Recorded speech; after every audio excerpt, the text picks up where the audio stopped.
You are welcome to the Premier Top 4 Podcast.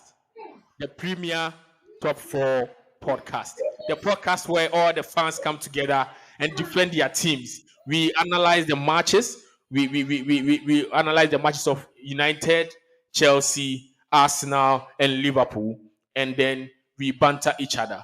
So tonight, the focus of our matches are Arsenal versus Man City, the big one, Chelsea, and then United and all that. So we are going to cover all the matches, but you have to stay tuned.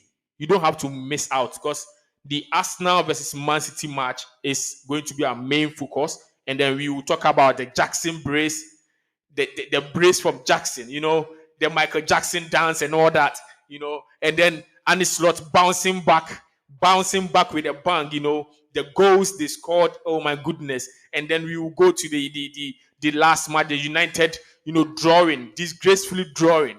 We are going to talk about everything. So just don't miss out on this. Don't scroll. Just wait for us. It's going to be an exciting time. My guest, just introduce yourself within just 30 seconds. My friend in United Jersey. What's your name and then with the team you support and all that? Just 30 seconds and let's move. Yeah, it's Michael, Manchester United for life, the Red Devil, the pride of Old Trafford, the pride of Manchester, So here supporting Manchester United and also giving FA coaching insights on the matches. Okay, stay tuned. Thank you, my friend in the Chelsea jersey. Yeah, of course, it's Ozu here, Joey Boy. As you can see the badge, the pride of London. It's always blue. Let's go. Yeah, they've introduced themselves. They are all proud of their teams. Some teams are struggling while others are cruising. So, as you're on this pod, you know that definitely we are always going to try to chip in some banter here and there. I'm also Chris, and my team is Chelsea. Today I'm in blue as well, but then it's a city blue anyway, so it's not really representing the team. Anyway, the first match I want us to delve right into is the match that just ended some few minutes ago. The Man City versus Arsenal match. It was a thrilling match. The first half was crazy. The second half dialed down, and then until the final minute, another thing happened. My goodness, the match was good. Michael, just 30 seconds. Just 30 seconds. Give me a rundown of the entire match, and then we'll break it down. What did you see?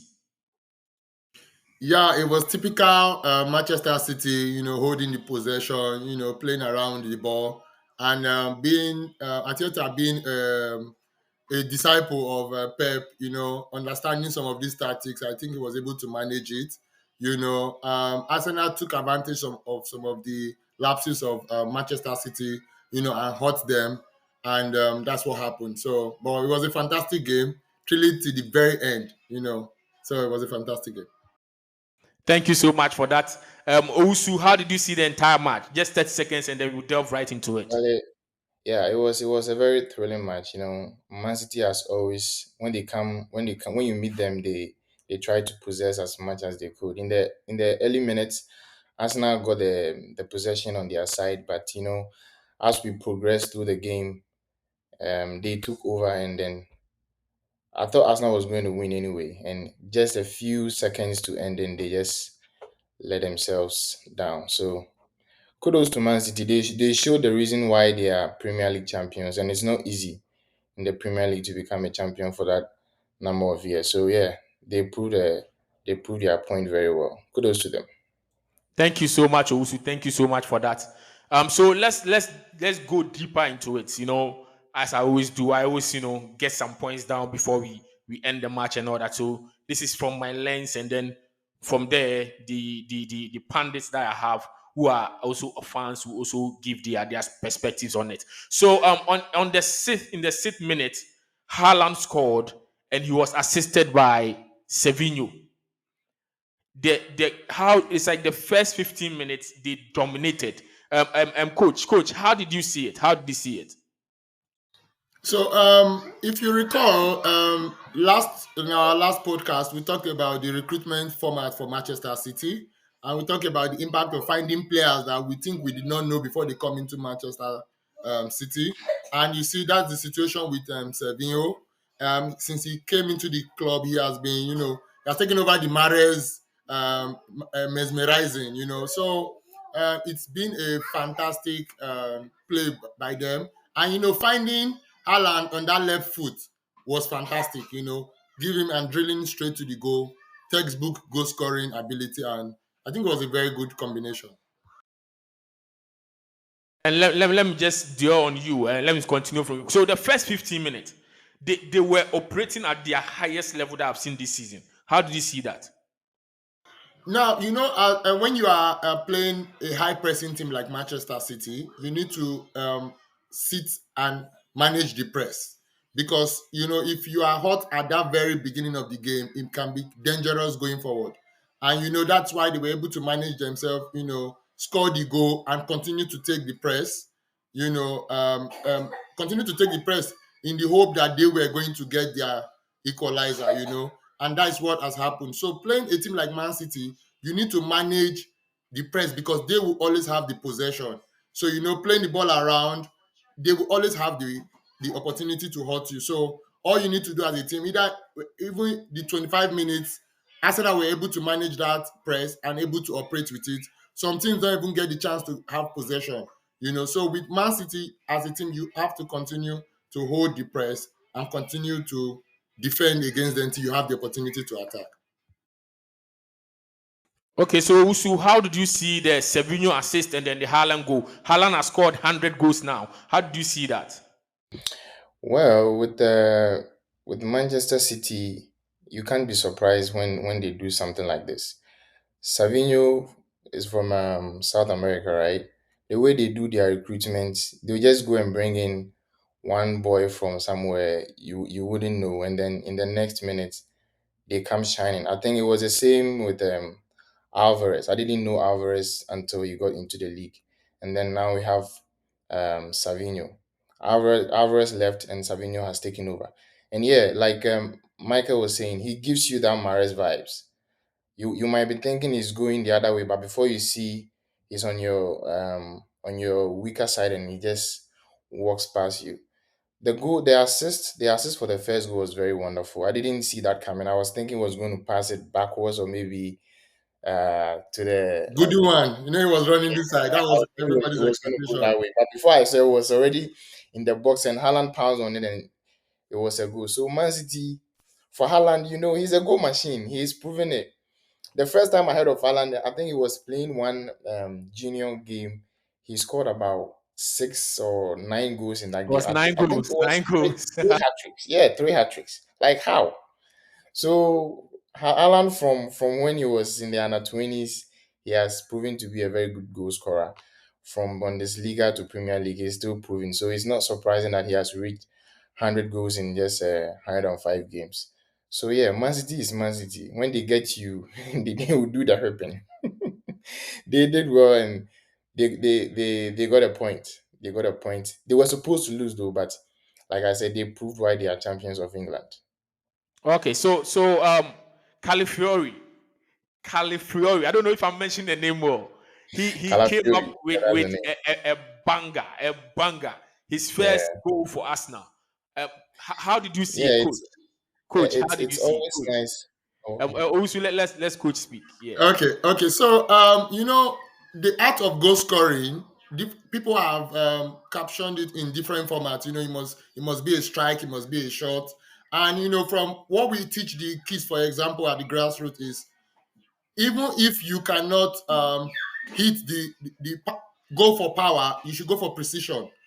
So what he just did was like a pull out, passing to the net, pick his spot, and he put the ball in there. So it was a very, very wonderful goal, technical and rare to see from players because everybody wants to go with power, and force, but he just find the spot and put it there. And I'm sure even the defenders thought it was going to be like a cross, but that was not what he did. He just put it in the corner, and that was difficult for Edansi to handle. So that was a goal.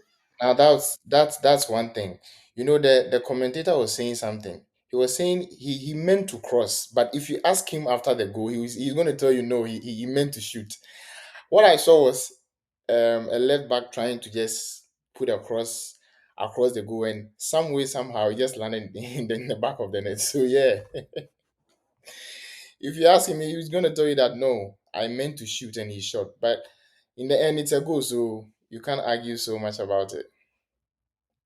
So I think that the question now is, how did Man City allow Gabriel to score from a header and a corner again? Because I could see that from the first, it was the second time that he was trying. They did the same thing again. Man City tried to change it, but I think I should leave it to you guys. You are the experts and all that. So, coach, how did you see that? How did they allow it? Now, first thing, Kai Walker disappointed. Kai Walker did not do well in that. Even with the antics, antics he was trying to play, trying to touch him, all you need to do was to stop the run. So that even if he attacks the ball, he will not attack it cleanly. But he left him, and like you said, that was his second attempt. Gabriel has done it the first time. So that was something that the whole team, Man City, should have been watching out for. Get the big guy, stop that run. And, he's actually training ground stuff. And I tell you why. Even with the first attempt, you see the players running towards the goalkeeper to impact on his movement out of the goal. So those were the two things they needed to watch. Gabriel's run and the attempt to protect their goalkeeper from the Arsenal players. And the second attempt was successful. He was at the right place at the right time and got it at the back of the net. And, but fault to Kai Walker and kudos to Gabriel. So good for him. Yeah, Usu, how did you see it? Yeah, with somebody who has scored, I think he has 18 goals in the Premier League or 15 goals in the Premier League, and he has scored 13 of them. I think the percentage rate was 87% of his goals in the Premier League have been headers. So yeah, it clearly shows you that he's an expert at it. And for Kyle Walker, well,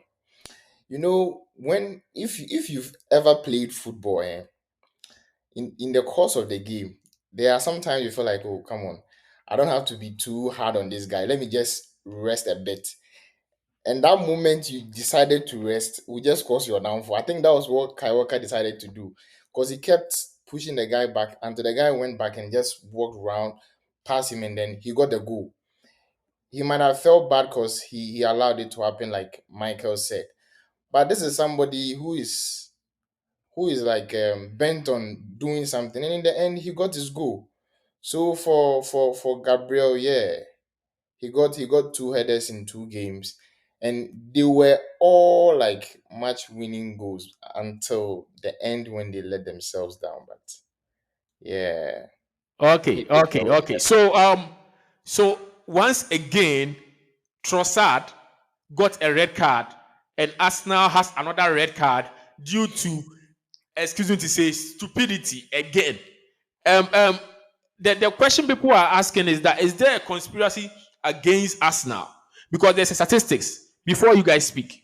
Michael Oliver has sent off Arsenal players 7 times in his career, which is more than any other team. Is it Arsenal's fault, or Michael Oliver doesn't like them, or the entire league doesn't like them? Coach. Well, I honestly agree that it was careless, but we've been talking about the referees in Premier League and the use of their discretion. It was a foul, I agree, but I think it was for a second yellow card. It was uncalled for. If the referee had let it go, and nobody would complain. If the referee had let it go, but I wouldn't say it's a conspiracy. It's just one of those days. The more games you have with these teams, the more likely than not that you will punish them. So he has been in position for the likes of the Arsenal Chelseas, the Arsenal Man Cities, the Arsenal Manchester United. These are the referees for the big games, just like the way we talked about Anthony Taylor. So these guys will always be there, and they will punish whoever comes on their way. So it's just coincidence that this has had to happen. But for me, not a second yellow card. He would have been forgiven. Yeah. Just Owusu, before you speak, just to chip something in. Do you know that he actually did not even give the yellow card for the foul? He gave it because he kicked the ball. That was why he gave the yellow card.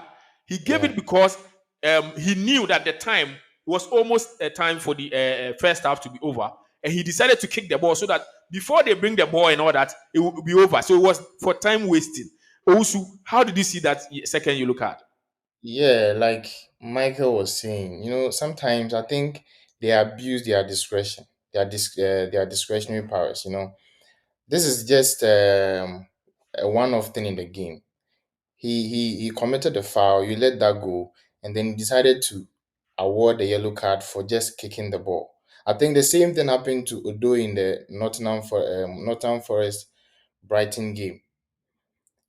It was an offside, and Odoi had the ball and he just kicked the ball. Not so hard, just a bit, and he got a yellow card for it. So I'm trying to understand how the officiating works now, because it's like I'm a kick. I don't really know how the rules are working now, because it seems the yellow cards and the red cards are really flying out these days, and no one is coming out to explain why they are giving all of those yellow cards. The least thing somebody does, you see the card up. The least thing they do, you see the card up. And I really want to understand why this was done. And during the course of the game, was it Ruben Diaz? He was already on yellow card, right? And he elbowed, was it Havertz? And for that one, he let it go. And they were attacking the Manchester City goal. And you do this and they let you go, but somebody just decide to kick the ball. You supposedly assume it's time wasting, and then you give a yellow card and you just destroy the whole tempo of the game.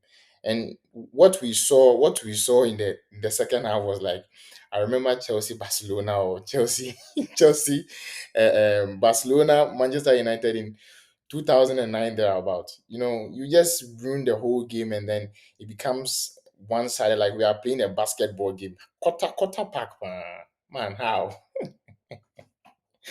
It's Okay, so okay. bad. Just to put some perspective on it, Yeah, the pundits were saying that this season there has been a meeting that there is going to be zero tolerance for time wasting, and the players were told. That is why Rice received another yellow card again for time wasting. He had a free kick and he delayed, and he was given a yellow card. It's yeah, like I don't know why the players know this. They've been told, and you guys even know that these Premier League guys, we can't even trust them, and then you keep doing these things and it's costing your team. For me, I don't get it, because I feel like there are days where the thing is that if the referee is against you, don't give them the opportunity to do something against you. That's what I think, because like this yeah. one, For he the, can for the, defend himself because the law for says that the, I should, and I did it. The only thing is that the other team, I didn't give it to them. That's what he would say. for the players, it has to do with their ego and the tempo of the game. Yeah. I I saw Gabriel using the F word when Mm. an infringement didn't go their way. I think they were infringed, and it was like using the F word on another player. As for the players, it's like what you feel at the moment when you are enthused, when you have that passion, and you feel that sense of rivalry between you, because this is like a very big game in England, right? And everybody is talking about. That's why it's a late Sunday fixture. So you have to prove why it's really that important. And tempers are very high during the course of the game. Those things happening, you feel like, yeah, I can just do this and get away with it. But if you don't get away with it, that's it. You don't do it at a time where it's going to cost your team, like Trossard did. So receiving just a yellow card, but be mindful that during the course of the game, you might be in a position to commit a tactical foul. And if you do that, because of the silly thing you did prior to that, that would just be a straight red card. Another second yellow card, and then you get a red card, and then you cost your team like Trossard did to us now today. So that Okay, is it. okay, okay. So let's go to the last bit of the discussion with of Man City versus Arsenal's match. When Pep Guardiola was making the changes and then he brought in John Stones, I'm like, this guy, what's wrong with him? You guys need a goal, so I was expecting him to gamble and bring only attackers and all that. But he brought in John Stones, and I thought it was a like for like swap that I don't think it was needed. And then John Stones was the one that gave the equalizer in the end. Coach, how You did you know, see that one? So, the formation for Manchester City, even before Haaland, when they talk about the first nine and all the likes, it's about the tactical ability of these players. If you also follow during the game, um, Arsenal was winning all the first balls on the duels. They were winning most of the duels. So you might be looking at it at that latter stage. A lot of pullouts will be coming. It will not be time to play too much fancy football. So at that time, he probably was thinking, you know what, let's go for height. If you relate to sometimes in Manchester United, where you are wondering why they bring in Maguire, and before you realize, he's playing attack. So that all the pullouts, even for England, they do that. So what I think he was thinking at the point is to get height and power, and Stones too is also good on the foot. At least passing the balls around and everything. So I think that's what he was going for: height and power to contest with Arsenal players in the box, basically. Also, your view on it. Also, your view on it. Yeah, for me, if you ask me, there are days where you try everything with your attackers and your creative midfielders, it doesn't work. And then you just gamble to bring a player can do something out of the blue. And Stones, I think Stones has that. Like, say, Rodri, a defensive midfielder who has come to the rescue of Manchester City a couple of times. Even in their Champions League triumph, he was the one that scored the lone goal to win it for them. So you had more of the balls falling on Kovacic, who was supposed to be converting those shots on, like those shots were supposed to be on target, but he kept flying the balls so high, and they weren't getting anybody to do it for them. So I think at that point, Pep could be also thinking that, okay, since this is not working, I have to just bring in a ruthless person, somebody who can just shoot from anywhere, and then let's see. Because before he was brought on, I think Akanji had tried, Walker had tried some few shots. Some were blocked, some went wayward. So he was like, okay, then let's just gamble, bring Stones on, and it worked perfectly for them. So, well, Okay, when okay. you bring, So you guys, the question to the two of you: mm, with what you just saw in 90 minutes, can Arsenal win the league? We are back to this question never, again. never, Can Arsenal never. win the league? So 10 seconds I'll each. come. Also continue and I'll then come we go to first. coach. Last week we were here, and I told you that Premier League, there's a trend that is very very common in the teams that win it. They can fight to the very end. If this game was to be played against, let's say, Chelsea or Liverpool or Manchester United, they could have seen this game to a win. But look at Arsenal.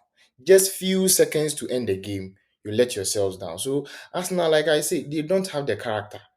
They can do whatever they want to do, but the last minute finish to just make sure everything is right, they don't have it. They did it last season, and just in this match, few seconds. Yeah, let's say last season we had about 4 weeks or 5 weeks to end. This one, few seconds, oh, they couldn't hold on.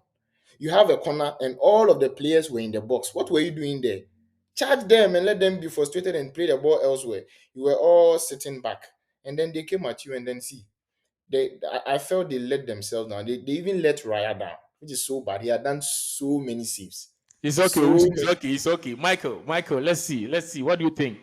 Yeah, so I still take my position. Arsenal cannot win the league. Even if they had won the match today, it probably won't change anything. It probably won't change anything. But yeah, so it's one of those things. Okay, so let's go to our next match.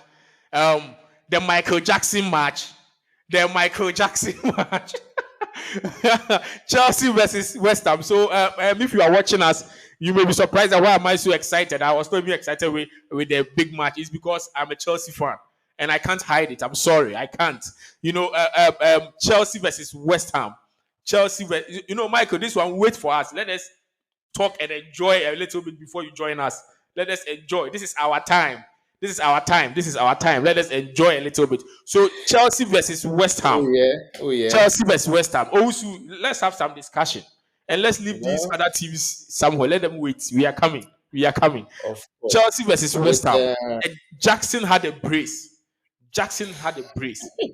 Also, let's talk about our Michael Jackson. oh yeah, yeah, yeah, yeah, yeah. When he scored the goal and was asked about the celebration, he was like, "I've been thinking about this for some few days."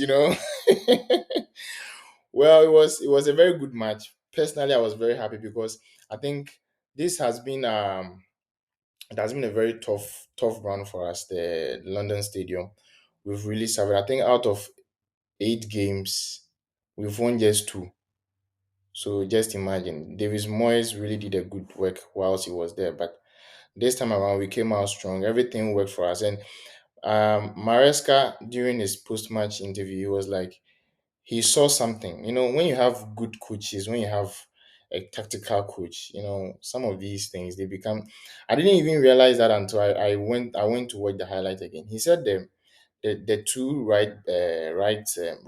the right and left backs, they really moved forward a lot, which was creating a lot of spaces on those flanks.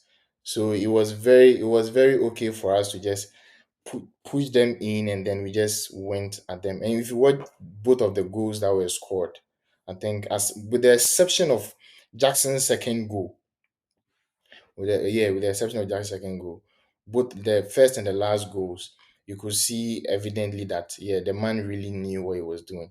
So Jackson with two goals, and I was telling my friend, Jackson last season, both of the goals he scored would have missed. It's either the keeper was going to save or the ball would have gone somewhere else. But look at the second goal. Look at the technique. As soon as he got My the ball, goodness, the technique, my the boy. technique. As for that Jackson, see, he can miss as many chances as he wants. We are still going to be stuck with him because unless they bring So let somebody me, like let me give you some statistics for the fans to be very happy. Listen. So he has been scoring since we started. Apart from the match we lost, that one we don't talk about that one. The City yeah, will win against anyone, so it's not even a match. Let's forget about that one. So since Wolves, he has scored against everyone except Bournemouth. That was the only match he oh, didn't score. And then let me give you oh, another statistics that will excite some fans. He has more non-penalty goals than Salah since of last course, I season. saw that. Since last season, coach, are you surprised? From since last season, he has no more non-penalty goals than Salah, more non-penalty goals than Saka. Coach, how do you see that? Well, so with the statistics, I did not hear Ollie Watkins in there. I did not hear the Ollie Watkins. So it's good to compare against great names, but if you have the whole statistics, you should put some people there because I know last Then let me season add. Ollie He has Watkins more had the non-penalty most goals. goals. Coach, let me add more. He has more non-penalty goals than Solanke, who had over 20 goals last season. But So it Ollie was Watkins, because of does his he have more than penalties. Ollie So Watkins? people are only using their penalties to surpass him. He's a very good striker. Ollie Watkins last season. Can you We don't Ollie talk about Watkins certain last players season? on this sport. Certain players, their names are banned, and he's one of them. What do you think? Of course, of course, of course. Ollie Watkins is you the know, player in England when that when has when you have only these scored stats coming no your way, you penalties. you feel very happy. But honestly, I'm happy for Jackson because I think he has to reward Chelsea for the errors he has made in the past. Considering Mhm. that he was the main man in front and he lost a lot of chances. Like it was so clear, you know. But what I've seen for him this season is something that I think you and Usha have said too is the tactical use of him in the team with Maresca now. And that also happens how some players strive under some coaches and they don't strive Some under coaches, yeah. under you. I watched the game. I see him flying from before he used to be very central, but in this game coming from the left, going into the attack. There's actually a system that is working for him now. Maybe that point man and just tap to the empty net is not his thing. So he needs to, come drive, make those runs and place the ball in the back of the net. So good stuff for him. He has had a good run from the end of last season coming into this season. So clearly it looks like something has changed and he's highly Yeah. motivated. And when the season ended, when we were all talking about getting a new striker, I think the idea for some of the Chelsea fans was why Jackson is very good when he drops back and he moves with the ball, runs at defenders, even on both flanks. So why not get a striker and then you put him on the left flank for him to do the same thing Kopama is doing on the other flank, right? So I think the coach, when he went to the market, he didn't find anybody. He realized that no, we can also use our own system. So right now, if you look at Jackson's tactical position, is very, very good. You are not able to mark him because this minute you see him right in front of the defenders. Then he moves towards Caicedo. You see him on the left. then he will be closer to Palmer in the next minute. He's just flowing fluidly like that. So I think the coach also has seen something that can help us. And with the kind of goals scored in the previous game, Brighton should be very careful if they are going to play with the high line they have been playing. If we get on a good day again this team against Brighton, they should take nothing less than 5 goals. So they should be very mindful of So, those so, high so lines. on record, you are saying that on a good day we are giving it to Brighton If five if they goals. make if they make a mistake and play the high lines, if they my point is only one. Right now, I see that defensively we are thriving very well. If he plays the high line against us and we get these players coming, my brother, and we one thing we're also forgetting, Sancho had another assist. Somebody was saying that this could be his best match and what. He had another, so he's 2 games, less than 15 minutes. He's had 2 assists already. And I don't want to mention a player's name, but Anthony. Anthony will just spin and spin and spin and spin and spinning. My brother, nothing will come out of it. So yeah, right now Chelsea is becoming sweet. I feel very happy watching matches. I couldn't believe myself when I was watching Brighton and Nottingham Forest. I was like, what am I doing? But right now my love for football is coming back, so expect more. You see, the podcast came at the right time because last season, if we started this last season, I'm sure you'll be so embarrassed. We suffered, bro. We suffered, and that's what coach is going through. And we will come to his team. Okay. So another player that I think, because of Jackson's prowess and what he did, people were not talking about is Caicedo. The guy was immense yesterday. He was immense. Coach, did you actually pay attention to Caicedo in that match? Yeah, so Caicedo is a good player. We've seen him before he came to Chelsea. So I think he's beginning to find his feet around the team. You remember I told you about the role of Enzo and Mudiak and all those guys. When now that they are a bit more two in the team, like they are not like the main players. So some other people are finding their footing. You see, we've talked about how Jackson is finding his foot, and Caicedo is getting his beast mode back on. A fantastic player. I think before now he just did not understand the position and organization of the team. And honestly, I would say also kudos to Maresca. Clearly, there's something he's doing behind the scene that we are not talking about that is making everybody like getting the maximum capacity of these players. So fantastic stuff, winning those balls, winning his duels, and you know, converting the transition, which is very key for a holding midfielder. Win the ball, start the transition, find Jackson, find Palmer, and Chelsea forward going. Forward going Okay, Chelsea. before we speak on Moises Caicedo, the super player, I want to tell you guys some statistics. When it comes to Chelsea, I have all the statistics and everything ready to give out. You see, he said the entire match he won the most duels. That's 13. He had the most tackles. He provided one assist, created a big chance, had 87% pass accuracy. Normally, we know that we have players who always give the best tackles, like our country that we love. But this guy also comes with pass accuracies and assists as well. Also, how did you see the performance from Caicedo? So for Moises Caicedo, man, you just have to love him. He's a bit of the Kante with flair.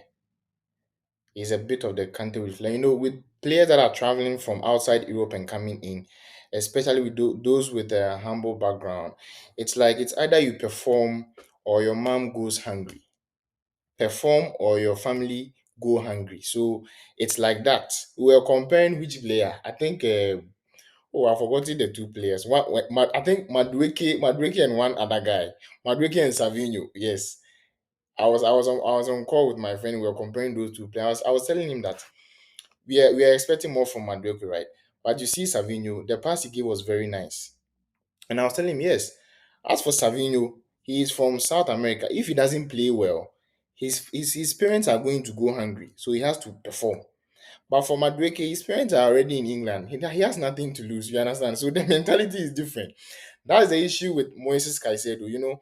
I was reading on Opta that among all players that have made over 50 tackles and above, he was the one leading. And to add up with chance creation and assisting, I think is something that we love to see. So if you have a DM that is providing all of these things for you, you only have to keep calm and see what the future holds. If we get our Rhys James fit, if we get our Nkuku and all the other guys fit, I'm telling you, brother, Chelsea is going to be a force to contend with. So for now, you just relax. As for So, Moses Caicedo, let me remind the fans of a nice quote by Mourinho. I think the second coming of Mourinho, and he was like, "This year we are the third horse, the small horse that's chasing the big ones, but next year we will race. Next of year we course. will race." Of course.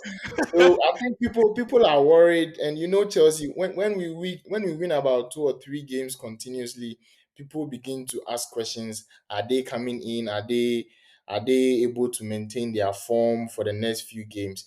For now, we are saying it's early days yet, but I think the game with Brighton is going to be a test for us. So you guys should watch out. With their high line, I'm saying again, we are going to beat them because Caicedo knows them very well. He knows them very, very well. So going at them would be to be a very nice. Let me cut you. Let me cut you here. Coach, once again, Cole Palmer scored again. It was assisted by Jackson. The combination now, the two of them now, they have the most goals when it comes to two people, even more than most players that we know. No, the two of them are really combining. And Cole Palmer, that goal was so good. Coach, say something about it. So, we've been talking, while Owusu was even speaking, I'm just saying, I think you guys as Chelsea fans should be giving kudos to Maresca because clearly there's something he's doing that is different. So, Caicedo, Jackson, now Cole Palmer. Cole Palmer, good with his finishing. I think he had a difficult time last season because he was carrying the team in his back.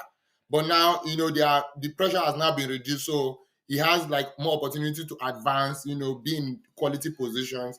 And this is stylishly creating a partnership that we should also be looking out for.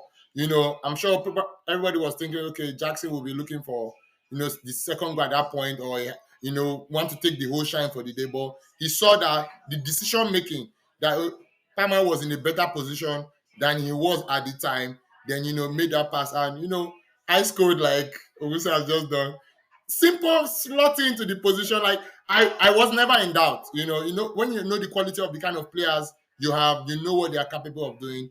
In that angle, he's going to punish you. So fantastic goal, fantastic combination.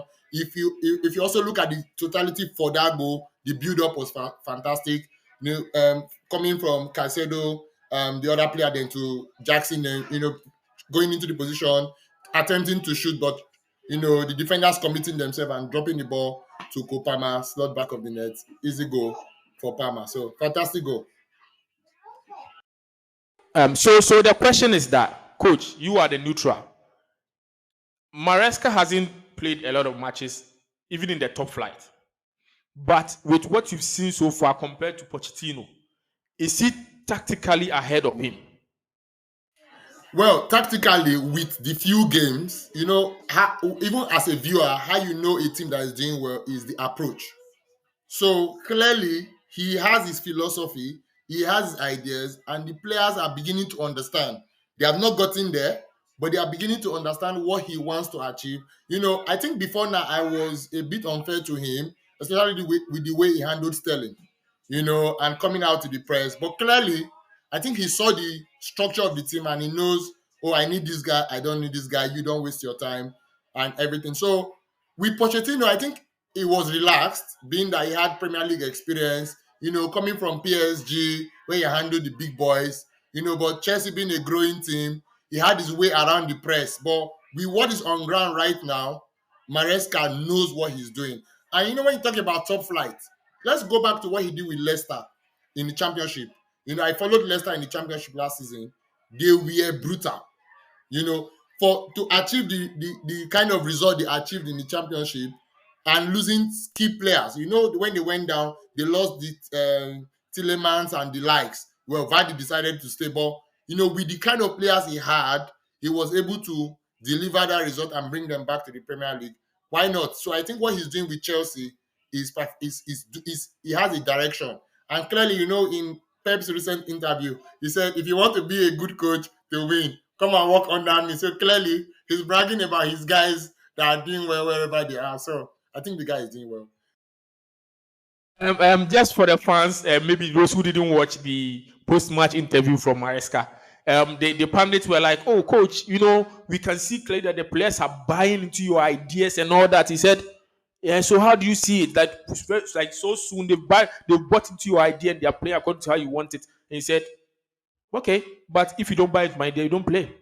I love his arrogance, bro. Of course, for some time now, we've not had coaches that can come up and face the media. He has let the noise about Chelsea to settle a bit. It's just simple. If you don't buy into my idea, you don't play. And it was right from the get go. When he came to Chelsea, there were certain players who thought he was going to keep, and he said no, I want to leave them out, and he let a lot of them out. I was even surprised when I heard Chukwuemeka was not part of Chelsea's squad, but I think right now he has been let in. You understand? So this is a coach that's like right away wants to make a mark, and from what we are seeing, people are doing it. Mudrik was given a chance in the first 2 or 3 games. He proved that he can't be relied on. Right now, he's been sidelined, and even getting 10 minutes to play has become a problem. So he has been used as a scapegoat over there. So if you want to also toe the line of Mudrik, you know what to do. If you don't want to, you know what to do. And another player that I'm suspecting might follow will be Madueke. For some reason he was allowed to play. I think the full 90 minutes. When he was questioned about the players getting angry because Palmer was like, "Am I the one who was being sacked?" He looked confused, and there was a bit of noise around there, but he calmed them that, of course, if you're a player that scores a goal or assists in a match, when you are coming off, you don't get angry. But if you still feel like the team is losing or the team is drawing and you want to prove a point, that's when you are subbed off, you become angry, right? Yes, this is a message that has been indirectly shot at Madueke, but people will be focusing it more on Palmer and Jackson. Of course, they got their goals and their assists. They are off. They've had their numbers, but you are on to prove a point. And he had 2 clear chances. He was supposed to pass for people to score. He didn't. This is just a bit of it. So Madueke should be very careful. In as much as you want him to do very well, he should know when to pass and he should know when to shoot. Else, he might be following um, the footsteps of what was his name, Mudrik, very soon. You saw what Pedro did. The few minutes he got, he tried to prove a point and how fluid he was, taking on players and going direct at them. So yeah. So as for Maresca, we are blessed to have him. And the comparison with Poch, you can say it's early days yet, but you see a clear intent of what he wants to do. He is so direct. I want this, I want that, and he has laid down the plan, and everything seems to be working for Okay, him. Usu, thank you. Let's go to the next match that coach is itching to talk about. Manchester versus Crystal Palace. Manchester versus Crystal Palace. With the Manchester versus Crystal Palace, they drew against United just as they drew with Chelsea. But then I think with Chelsea, the performance was good. But coach, within for 30 seconds, how did you see it? How did you see it? You said the performance was good for Man U with Chelsea. I think it was actually good with Crystal Palace, but it's one of those days where when you don't take your chances, you get hot. When you don't take your chances, you get hurt. And I'm sure you have like strong points for this game. But at least for the first time, like I said, I'm not an ETH fan. But clearly, I was talking about pattern when we were talking about Maresca. I studied the approach to the game, and it looks like, and that's the problem with the Premier League now. You can't test run during games. You can test run in training ground, but they tried to test run a strategy during the game that was successful but did not yield results. So it was very sad. Okay. So I think from the beginning I realized that just as Gabriel is so vital in the set pieces, the late might be also vital for you guys. How do you see it?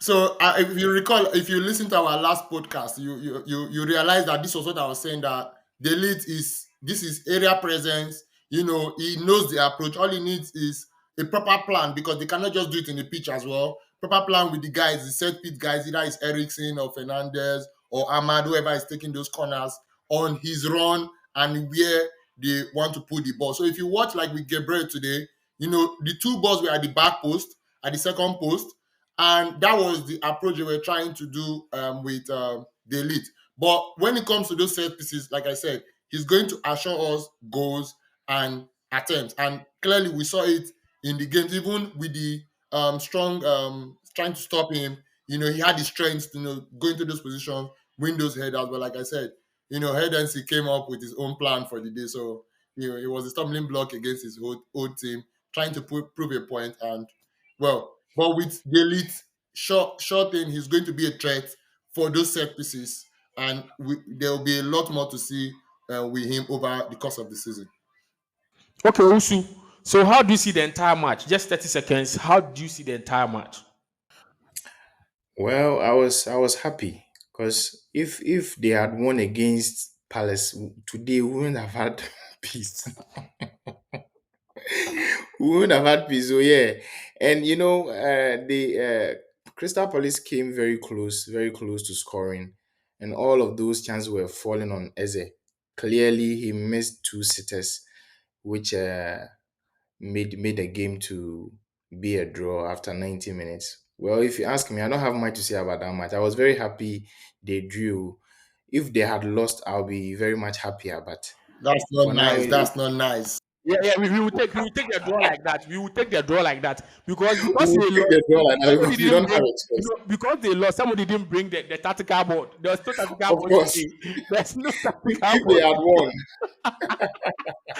You bring his tactical board and be telling us that you go to the yeah. first line, the touch line, and all that. You see today, there's no tactical board. The tactical board would have been good even if we wanted to talk about tactics. So if you remember, I was talking about the problem with the approach is that you cannot come to a game to test run a strategy that you have not test run in the training pitch. So if you look at that game, let's look at the pivotal role of Dalot. If you notice, that was like a new approach to the game, and it was the key Yeah, to even most of the openings. The pass to Joshua, the pass to Garnacho, the link up from the middle. And it was actually even difficult for Crystal Palace to follow, because you would think him coming to the middle would expose the flank, but they had Ericsson that shifted from the middle that way. So if we were to do a man-to-man or a zonal marking, it destabilized the structure of Crystal Palace. So that's why Crystal Palace, at some point, even when they were playing up front, they were playing in the center, and the center was crowded. They couldn't go through the flank because you had Ericsson trying to spread the game on that side of the pitch. And as an opponent, you also have to be very careful, because those guys can hurt you with a long pass or a short pass. So there was like I said, the distraction. Dalot going to the middle, Ericsson covering the middle at the left, but it wasn't working because it was not yielding results. Is the outcome is what matters. So, but the tactical point of view, that was a very very good approach to the game. This is something that Liverpool also tried with Trent. Coming from the right back into the center and giving those harmful passes. And I think honestly, Dalot is somebody that we should be talking about in Man U and his role. Trying to create and support the attack. So tactically, I think the game was good yesterday, but the result didn't come our way, and it was unfortunate. So one of those Okay, days. okay. So let's talk about Henderson. Henderson, your own former goalkeeper. He was immense because for me, he was the man of the match. The saves that he made. Owusu, how do you see Henderson? well, for Henderson, he did well. When you are very good and you can play at the top level, but some people feel that you are not so good and you have to play for a mid-table club. This is what you do against them. I'm telling you, if there was a penalty that was called in favor of Crystal Palace, he would have opted to shoot. because everything he did was to keep these people out. And some saves he made. Oh my, oh my. I was like, yeah, this guy has Prime really Peter Schmeichel. this guy has really come at United. And thanks be to God for him, it didn't end like Raya. There was no goal that entered his net. So yeah, he must be proud. And even before the 90th minute mark, he had already been adjudged man of the match. So yeah, he did very well. I'm happy what he did against and, Manchester and, United. and, and just to double down, coach, Onana's double save. You were choosing Robert Sanchez last week over Onana, but look at the saves that he gave. There's those double save, coach. What do you say It's about too that? Yeah, it's too so much. I was watching an interview this morning, and somebody said, I think they are now seeing the Onana of Inter Milan in recent games. And, in the end, you have to wake up to the challenge. You have to wake up to the challenge. And as a former player, I used to say something that a good goalkeeper starts from your defense. Even in the era of De Gea, with David, if the defense is solid, when those one or two chances come towards you, then you begin to want to show up. But when the defense is in shadows, your motivation and your morale begins to drop. Those two saves were very, very fantastic. Quick to go to the ground, quick to come back up, make yourself big and all that. So fantastic double saves. So he's like building a reputation, saving a penalty the game before, coming here, saving a point blank save. Well, if he in football, you need to be consistent. So you need to show in this performance, game in, game out, for us to rate you. And it's the same thing for Ederson, and that is the reason why he couldn't make it to the top position in Manchester United. His inconsistency, decision making. If there's anything I loved about Henderson is that he's a good sweeper. That was something that David De Gea wasn't. A good sweeper. But there's more to being a sweeper goalkeeper these days. You have to be like all rounded, and you have to, be the coach's favorite. So Onana on point, Henderson on the day on point, but he can't be consistent. He can't be consistent. Okay, so just 1 minute before we end. So, coach, who are you choosing between Zirkzee and Haaland? Which one? Who are you choosing? If you were the coach right now, they were all ready, physically ready. Who are you going for? Well, as a coach, coming from a coach perspective, Haaland we need more game time. They all have their contributions. Okay, so it's the headache for him now to go back to work how he wants to play around the formation, because they all have. Honestly, Zirkzee is good on the ball, dribbling, beating one-on-one, his passes. Haaland will be better in goal scoring. He's the junior Haaland. Left foot power, trying to push towards scoring if he has his chances. But I think for now, if I were to go without form just to pick, I honestly would stand with Haaland. But with what is Haaland, we need more game time to be able to break into the team. Okay, so let's move straight to Liverpool versus Bournemouth. And the slot had his win again. I have my own observation, but let's start right from the beginning. Semenyo's offside goal. Do you think it was a goal or it was an offside? Owusu. Oh yeah, I think clearly it was, because if you look at the replays that came, he was in an offside position. So for that one, we can't really argue about it. But when you are playing with a team like Liverpool and you get a first goal at them, you always expect them to come at you. They will always attack you. You get it?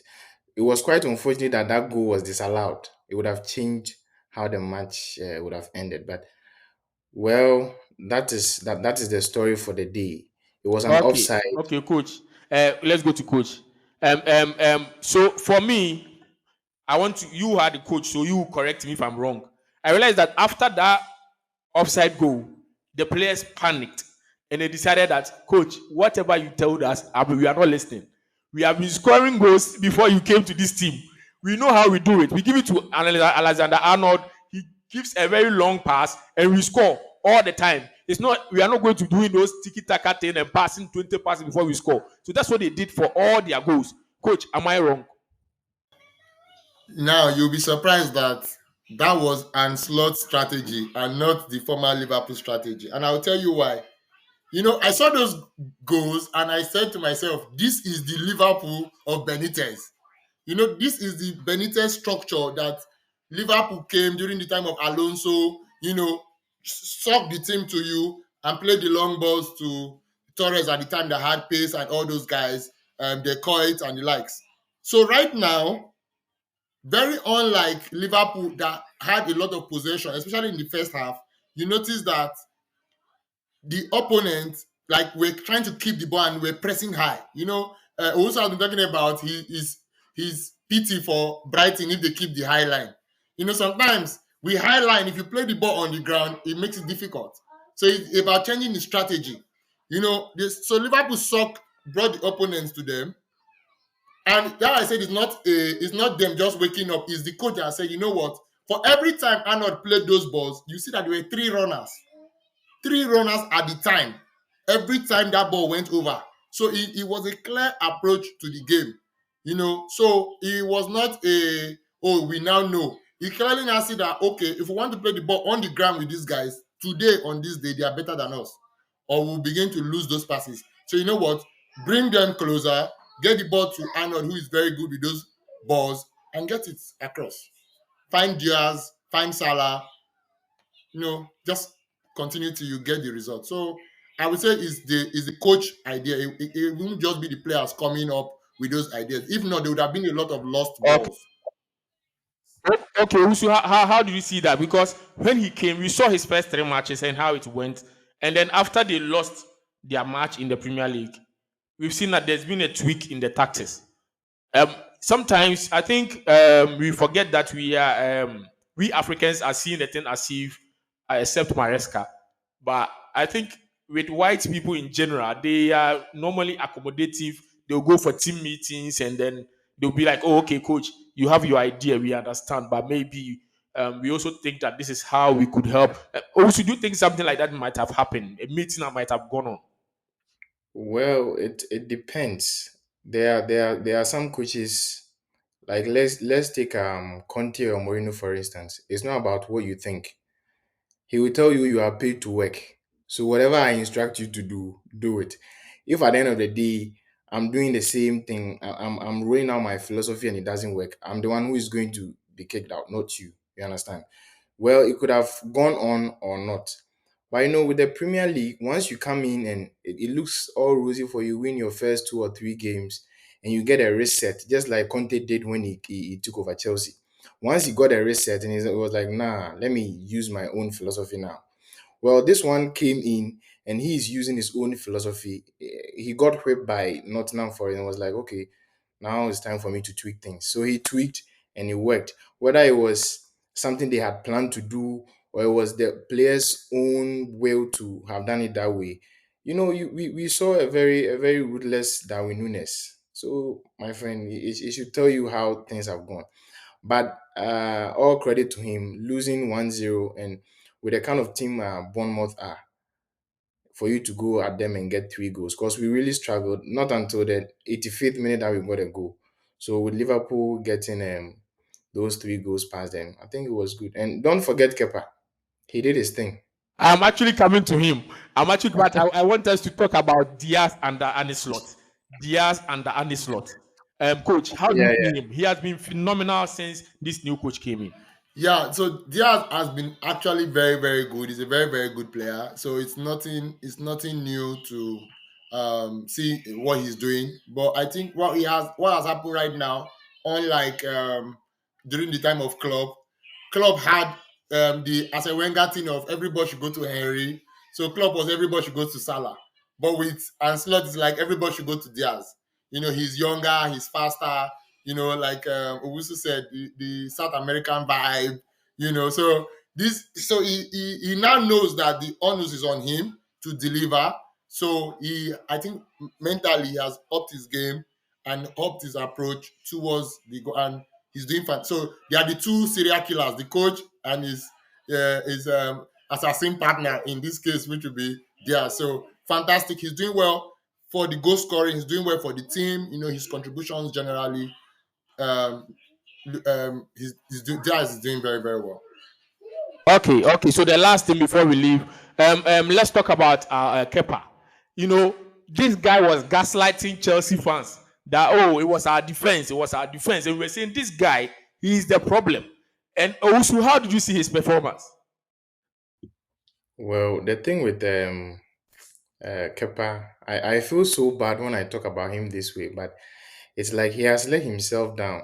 After his breakup and mental health issues, he got back doing his thing and he got a challenge from Mendy but where he lost it was you were taken from Chelsea to go on loan at Real Madrid and you go and you start granting interviews, talking big. You understand? When you do some of these things and the odds turn against you, no one will come to your rescue. I think for the very first minute, he was doing so well. He was doing very good saves. Then all of a sudden, I don't know whether the curse came back or he was thinking He about kept it. something. He kept it. He just ran at Diaz, knowing very well that this ball you cannot get a hand to it.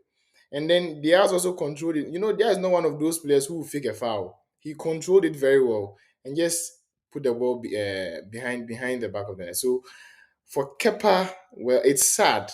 Former Chelsea goalkeeper facing all of these things, but it is what it is. I'm not really disturbed or We've perturbed by moved any of on. We've moved on. We don't even remember him. it. Just like Havertz has asked us to move on. Yeah, we've moved on.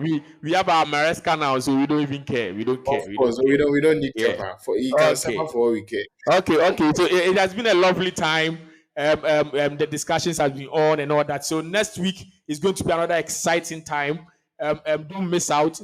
We are going to go deeper and deeper. Hopefully, United will lose this time around. Hopefully, all of us get the result and Chelsea draws. Never. No. We want United to lose because We're not going to lose the next game. So your next game is against who? I was checking that fixture earlier. Because we want United to lose. We want to see how coach is going to be, how composed and calm and Yes, collected. and we need that result. It's against Tottenham. I'm sure you. You see, that's the big match. That's going to be our main match. And when we come, that's going to be the first match we're going to talk about. So fans, It's a late don't miss fixture. out. It's a late fixture as Yes. well. Sunday. Yes, Sunday, so don't worry, fans. We are going to see how coach is going to be calm and collected or If we not. lose and we run Thank away, you, everyone. if we don't win the match, Thank you, we everyone. lose the office. It's okay. Thank you, everyone. See you again the same time next week. And please subscribe, comment. We want to hear your comments. Comment, subscribe on YouTube. Listen to us. You can see on all the platforms when you hear or you see us. Just comment, subscribe, and all that. Thank you, everyone. See you again the same time next week.